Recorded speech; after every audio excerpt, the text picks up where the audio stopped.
አምነናችሁ እንዳንናገር ሚስጥር መጠበቅ አትችሉም። ዝም ብለን እንዳንሰራ እናንተኛን አታምኑንም። ስለዚህ መሃል ላይ ምን ይፈጠራል?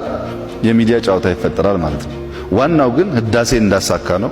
ኢትዮጵያ ውስጥ ዲሞክራሲያዊ ስርዓት ማሳካት የጋራ ፕሮጀክት ቢሆን፣ ሰላም የጋራ ፕሮጀክት ቢሆን፣ በሀገር ናሽናል ዲያሎግ ኢሹስ ላይ የጋራ አጀንዳ ቢሆን እና ለእናንተ እንኳን ቢቀር ለልጆቻችሁ የተሻለች ሀገር ብንተው ጥሩ ስለሚሆን መጀመሪያ ራሳችሁን በማሸነፍ ማታውቁትን ነገር ቀረብ ብላችሁ በመጠየቅ መረጃው ምንድነው ፋክቱ ምን ብላችሁ ተወያይተን መስመር እያስያዝነው ብንሄድ አሁን ያለውን ነገር መቀየር ይቻላል ብዬ አስባለሁ። አርበኞች የሉም ወይ ከዚህና ከዚያ የሚያበላሹ? ሞልተዋል፣ ግን አይችሉም። የጀመርነውን ነገር ማንም ማቆም አይችልም። ማቆም ስለማይችል እናንተ ከማያቆም ኃይል ጋር ተባባሪ ከምትሆኑ ተባብረን ብናስኬድ ጥሩ ነው።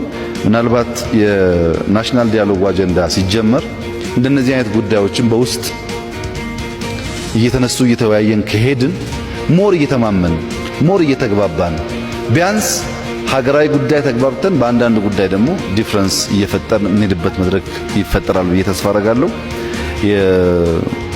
የምክር ቤቱ ባጠረ ጊዜ ፔፐሩ እንዲቀርብ ፔፐሩን ደግሞ ሶሊድ እንዲሆን ጠቃሚ እንዲሆን ውይይቱም ደግሞ ተስፋ ሰጪ እንዲሆን ካደረገው እኛም እየተሳተፍን ያለን ሐሳብ እያካፈልን ከእናንተም እየተማር ወደፊት ደግሞ በጋራ የጋራ የሆነ መንግስትና የጋራ የሆነ ሀገር እየገነባን እንሄዳለን የሚል ግምት ነው ያለኝ። የኢትዮጵያ ህልውናና ቀጣይነት ሰው ቢፈልግም ባይፈልግም ስሙን ቢጠየፍ ባይጠየፍም ይቀጥላል። ለድርድርም አይቀርብም። ለሚያሰጋን ጉዳይ አይደለም።